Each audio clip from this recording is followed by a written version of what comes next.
அனைவருக்கும் வணக்கம். இந்த செட்டு பார்த்திங்கன்னா ரீஎஸ்எம்எலுக்கு வந்திருக்கு. இதில் வந்து எஃப்எம் எல்லாம் இது இல்லை.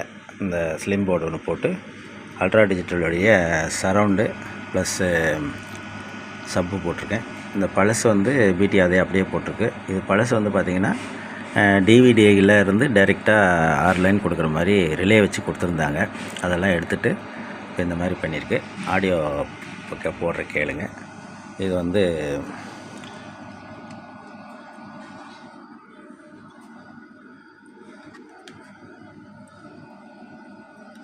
மாஸ்டர் வைக்கிறேன். அதே மாதிரி மாஸ்டர் வந்து ஸ்டீரியோவில் எல்லாமே பண்ணியிருக்கேன். அதாவது யூஎஸ்பியிலேருந்து அவுட் எடுத்து அதிலேருந்து பிரித்து கொடுத்துருக்கேன். ஒரே இந்த கண்ட்ரோல் இல்லாமல் ஸ்டீரியோ கண்ட்ரோல்லையே மாஸ்டர் வேலை செய்கிற மாதிரி கொடுத்துருக்கு. இது வந்து ரியரு, இது ஃப்ரண்ட்டு.